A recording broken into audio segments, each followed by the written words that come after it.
কী অবস্থা? আমার ৯০ শতকের যারা জন্মগ্রহণ করছেন, আমার বন্ধু-বান্ধব আছেন, তাদের উদ্দেশ্যে একটা কথা বলবো। ঠিক আছে? আপনারা যে এই যে ৯০ শতকে জন্মগ্রহণ করার পরও বন্ধু তোরে কইতাছি তোরে, এই সিটিং তোরে কইতাছি। তুই ৯০ শতকে জন্মগ্রহণ কইরেও এখনো পর্যন্ত বিয়া করস নাই।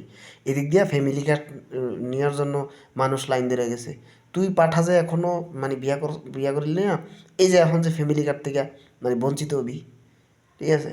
এই যে কত মানে কবে জন্মগ্রহণ করছে, এই সিটিং এখনও বিয়ে করে না, কিরে ভাই? মানে আসলে আমি তো এলাকায় থাকি না, তাহলে আমার বন্ধু বান্ধবকে ধইরা জোর করে হলেও বিয়া দিয়ে দিতাম। অনেকেই জানেন বা চিনেন আমার বন্ধু বান্ধবদেরকে, যারা ৯০ শতকে জন্ম, সারা বাংলাদেশে যারা ৯০ শতকে জন্মগ্রহণ করছে তাদেরকে জোর করে হলেও বিয়ে করে দিবেন।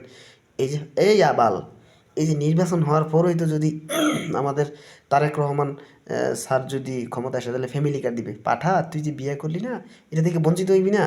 তা আমার খারাপ লাগবে যে আমার সমবয়সী, আমার ৯০ শতকে জন্মগ্রহণ করে না বন্ধু ফ্যামিলি কার্ড পায় নাই। দেখ এই পাঠা, 2015 সালেও যারা জন্মগ্রহণ করছে হ্যারও বিয়ে করছে রে, তোরা যে বিয়ে করস না, কষ্ট লাগে। হ্যাঁ ঠিক আছে, যে ৯০ শতকে জন্মগ্রহণ কইরা আমার বন্ধু ফ্যামিলি কার্ড পাবে না, এই জিনিসটা আপনারা সারা বাংলাদেশে যা মানে দইরা দইরা জোরপূর্বক।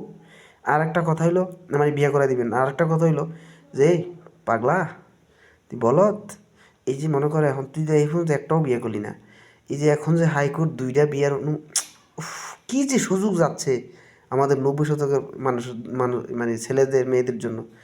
তুই চিটিং এখনও বিয়ে করিস না, তুই বিয়ে করিস, তোর দ্বারা হইতো না।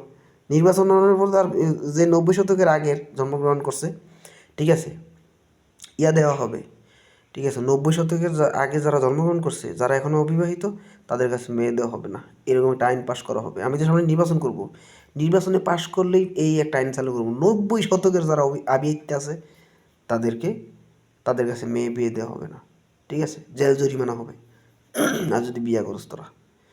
যত তাড়াতাড়ি সম্ভব নির্বাচনের আগে, সামনে কালকে একটা শুক্রবার আছে, দয়া করে সাইরে নে বিয়েটা।